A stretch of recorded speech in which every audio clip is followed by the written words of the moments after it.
Hi guys, बहुत time से सोच रहा था कि वीडियो बनाऊं और आप लोग के साथ शेयर करूं कि क्या हो रहा है लाइफ में। और इंस्टाग्राम पे मुझे बहुत सारे मैसेज आ रहे थे कि क्या हो रहा है रोहन, किधर हो आजकल।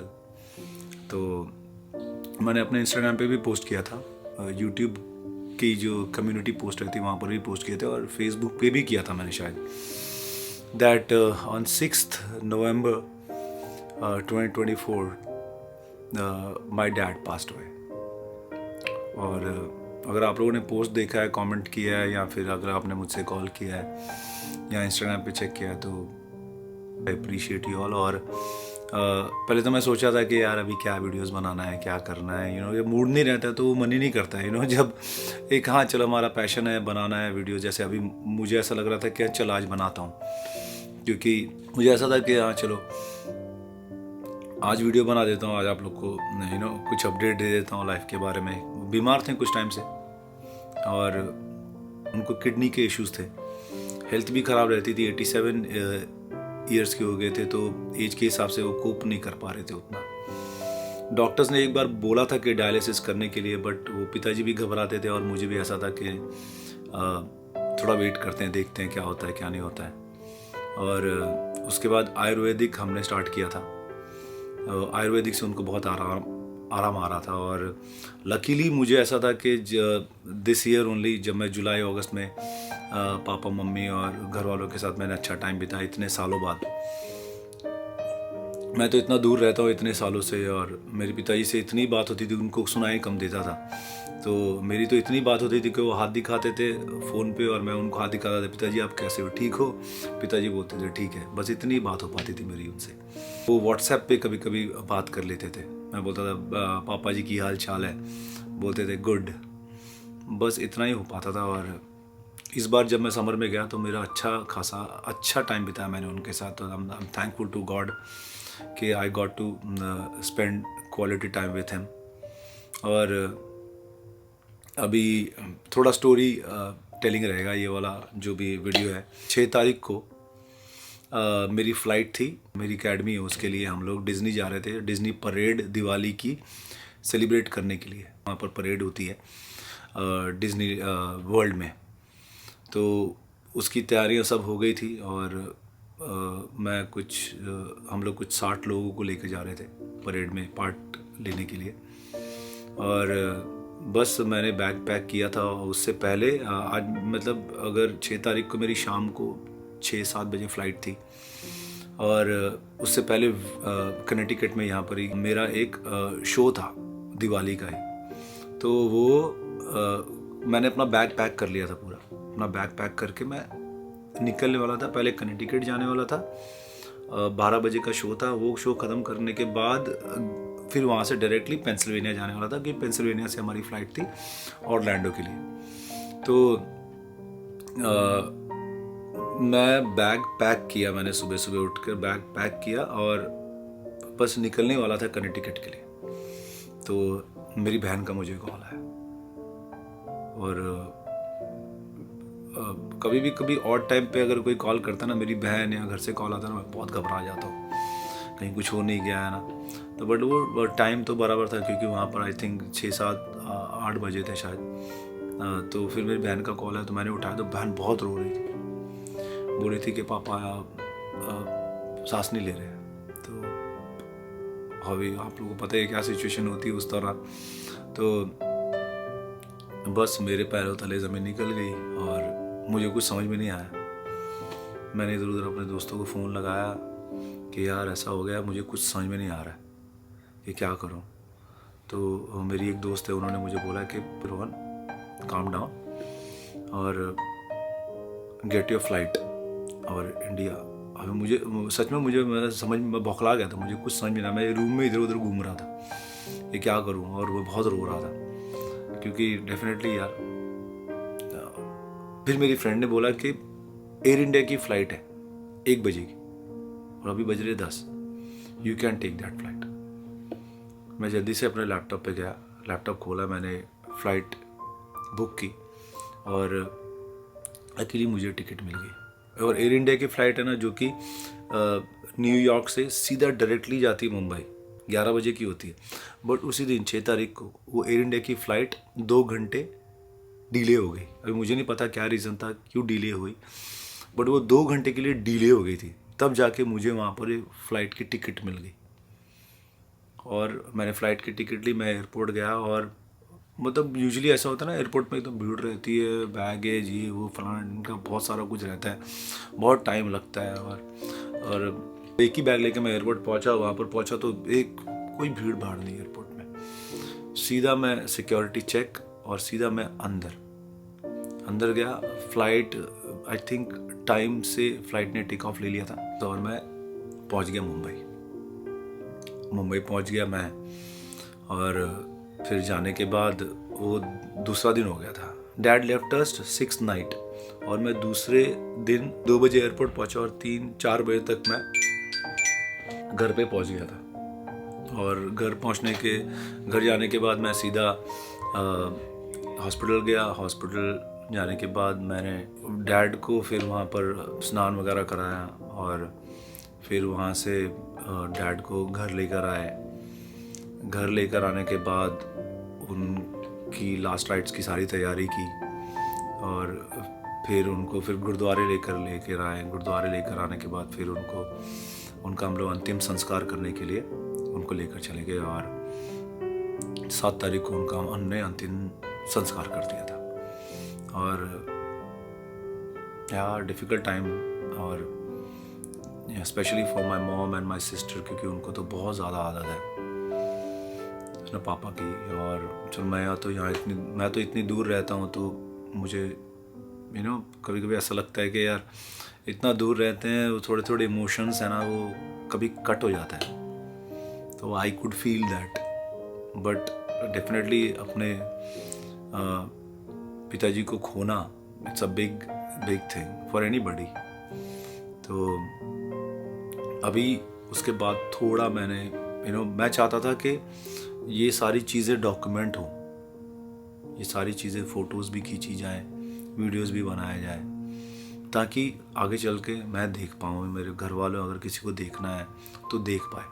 क्योंकि मुझे पता है कि मेरे जब दादाजी व्हेन ही पास्ड अवे, तब जब कोई रोता था घर पे तो पापा बहुत चिल्लाते थे उनको कि कोई रोएगा नहीं, रोना नहीं, ही is gone, he is happy.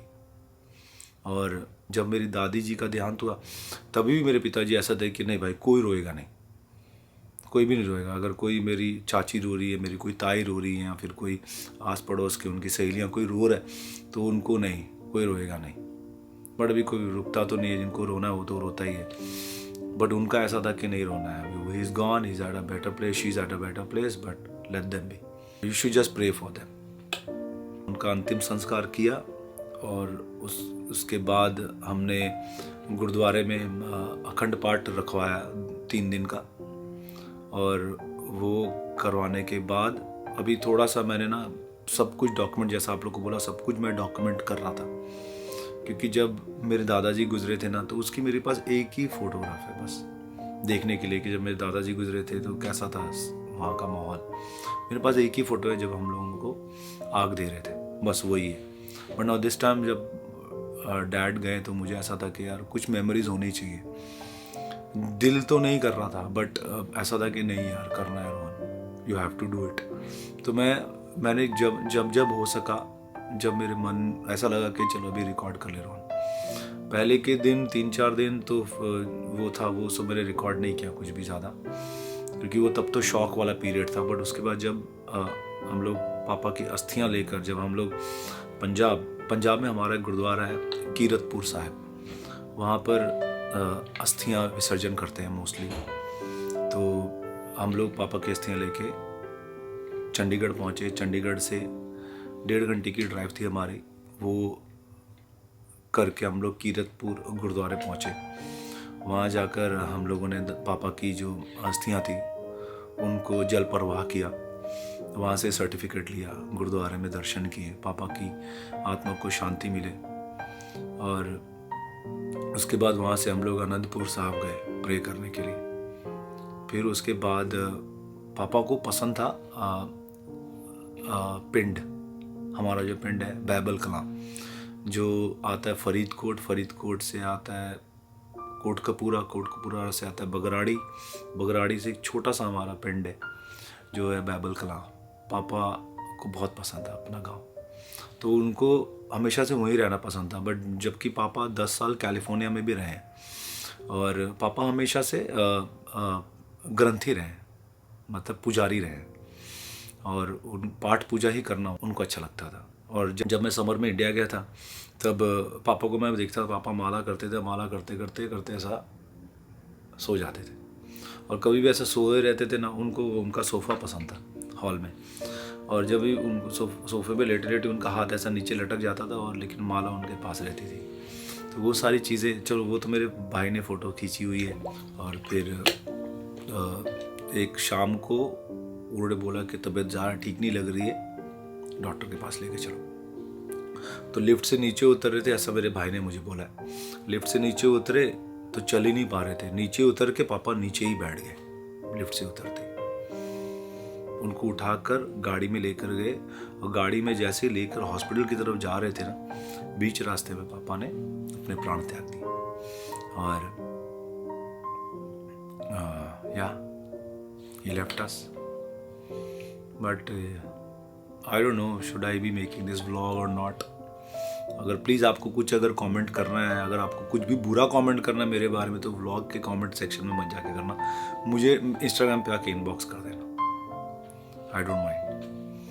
But बहुत सारे लोग बोलेंगे he is not a good, बहुत सारे लोग बोलेंगे तो अमेरिका में क्यों रहता है, why you don't spend time with your family. एक रिस्पॉन्सिबिलिटी होती है जो कि मैंने ली है, रिस्पॉन्सिबिलिटी अपने घर वालों की, तो इसीलिए मैं यहाँ अमेरिका रहता हूँ। पापा बीमार रहते थे तो भी इसीलिए वो लोग भी नहीं यहाँ पर आते थे, so that is the reason मैं ज़्यादातर मुंबई में नहीं रह पाया। और so let's get back to Punjab. And जैसा कि मैं बोल रहा था, पापा को गांव बहुत पसंद था, और उनको अमृतसर के पास एक सिटी है जीरा, जहाँ मेरी कज़न रहती है, उनके बच्चे रहते हैं, वहाँ पर भी रहना उनको बहुत पसंद था, तो वहाँ पर जाते थे। तो इस बार जब पापा की किस्तियों को लेकर जब हम कीरतपुर गए, वहाँ पर हमारे सब रिश्तेदार थे, जो पापा के भाई और पंजाब की जो हमारी फैमिली है वो वहाँ पर आए थे। और उसके बाद हम लोग जीरे चले गए वहाँ रहने के लिए कुछ दिन, मतलब एक रात हम लोग रहने के लिए वहाँ पर चले गए। फिर वहाँ से हमारा प्लान था अमृतसर आएंगे, तो हम लोग वहाँ चले गए यार। तो वहाँ जाने के बाद मुझे एहसास हुआ कि पापा को इतना क्यों पसंद था वो जगह, इतनी शांति है यार। और आप लोगों को बताऊँ, अमेरिका की लाइफ जैसा पंजाब के गांव हो गए या पंजाब की सिटी हो गई, या किसी भी गांव में जाओगे तो सिमिलर है। तो वो लाइफ मैंने वहाँ देखी, और मुझे एहसास हुआ कि यार अपने रूट से कनेक्टेड रहना बहुत ज़रूरी होता है। तो बहुत अच्छा लगा मुझे वहाँ पर रह के, खुली ज़मीनें और जो वहाँ की हवा है। और या वहाँ रहने के बाद फिर हम लोग अमृतसर गए प्रार्थना करने के लिए। अमृतसर में हमने सोचा था पहले एक रात बिताएंगे, बट फिर वहाँ जाने के बाद ऐसा हुआ कि चलो वापस हम लोग जीरे चले जाएंगे। फिर वहाँ पर अमृतसर जाने के बाद हम लोग सारा परिवार हम लोग वापस से जीरे चले गए। वहाँ पर एक रात वापस से बिताए, और फिर back to pavilion, back to Mumbai आने के बाद मैं 13वीं तक घर पे था। 13वीं होने के बाद फिर मुझे वापस अमेरिका आना पड़ा, क्योंकि 15 दिसंबर को हमारी एकेडमी है, उसका विंटर फेस्ट है। जितने भी स्टूडेंट्स हैं वो परफॉर्म करते हैं, हम परफॉर्म करते हैं, तो उसके वो भी हमारी एक रिस्पॉन्सिबिलिटी है। और अभी मैं आज थोड़ा सा मोटिवेटेड था कि व्लॉग शूट करता हूँ, आप लोग को अपडेट देता हूँ। आज 6 तारीख हो गई है, जबकि व्लॉग मैंने ये 2-3 दिन पहले शूट किया, पर मैंने सोचा था 6 तारीख को ही अपलोड करूँगा। पापा की 1 मंथ बरसी हो जाएगी, जब बरसी होगी तब आप लोग को बता दूंगा। बहुत सारे लोगों के कमेंट्स आए थे, बहुत सारे लोगों को पता था, लेकिन फिर भी इंस्टाग्राम पे मुझे पूछते थे, रोहन कहाँ हो, क्या कर रहे हो, why vlogs are not coming. तो फिर मैंने सोचा कि आप लोग को ये एक छोटी सी अपडेट देता हूँ, जो कि बहुत अभी मैं देख रहा हूँ कि बहुत बड़ी अपडेट हो गई है। और भी बहुत सारा मैंने मतलब शूट किया था, जो कि मैं अपनी फैमिली के साथ ही शेयर करना पसंद करूँगा, क्योंकि वो सारी जो मेमोरीज़ हैं, वो सारे जो पल हैं, वो मतलब as I can share with all of you also, वो शायद मैं शेयर भी कर दूँ मे बी, बट अभी ऐसा है कि मैं अब वापस बैक टू पेविलियन होना चाहता हूँ। बीच में मैं बहुत कंसिस्टेंसी बहुत मेंटेन नहीं कर रहा था, व्लॉग्स नहीं शूट कर रहा था, और अभी मैं चाहता हूँ कि मैं वापस से व्लॉग्स शूट करूँ, थोड़ा ट्रैवल करूँ, वीडियोस बनाऊँ, आप लोग के साथ शेयर करूँ, क्योंकि जब मैं कैमरा उठाता हूँ, व्लॉग करता हूँ ना, तो जो मेरा जो दिमाग है ना, वो एकदम मस्त हो जाता है। कुछ और मैं सोचता नहीं हूँ, सोचता हूँ कि हाँ क्रिएट करना है, कुछ बनाना है। वीडियो इधर तक ही रहेगा। मॉम, डैड, भाई बहन सबके साथ प्यार से रहो, और या thank you so much, bye bye.